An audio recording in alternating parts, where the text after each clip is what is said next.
Hello, this is part three of Worldview Connections, Philosophy of Religion, the Christian Worldview on Suffering, the Problem of Evil.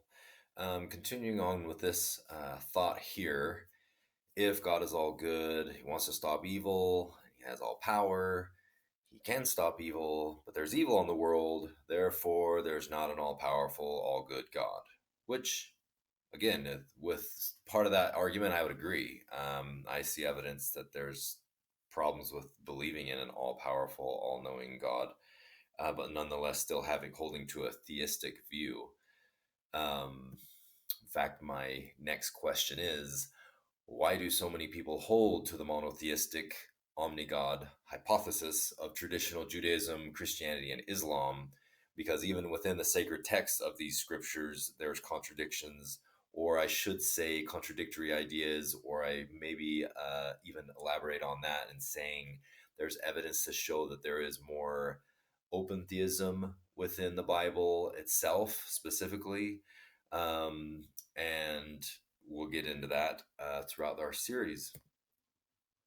My concerns with inspiring philosophy and the general Christian view uh, of humans, of humanity, is that there's no good, they're cursed, they're evil, they're damned, and there's no way for forgiveness except through an atonement, a blood atonement.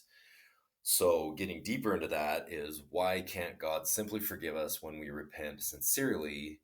We're repenting and we're sincerely asking for forgiveness. Why is a vicarious blood atonement required in order for any reconciliation? Again, I'm not saying that this is not possible and that this is not the case. I'm simply wondering why this is a traditional view.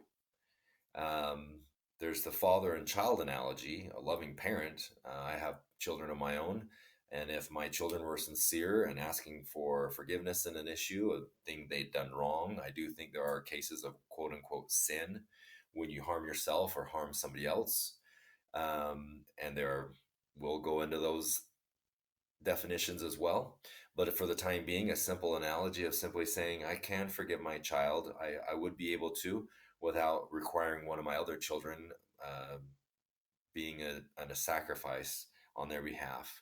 I'm not trying to oversimplify this, and I am asking sincere questions, questioning traditional Protestant Christianity and Christianity in many ways. Um, why is the vicarious blood atonement required in order for any reconciliation? Why did God require blood? If God is all powerful, the Omni God is able to do all these things, why design a universe that would require suffering? Why the sacrifice of Jesus in order for us to be forgiven? There are many big questions here. Another concern I have is with certain writings of the interpretations of the Apostle Paul in the Bible, quoting Romans 5, inspiring philosophy quoted, while we were his enemies, Christ died for us.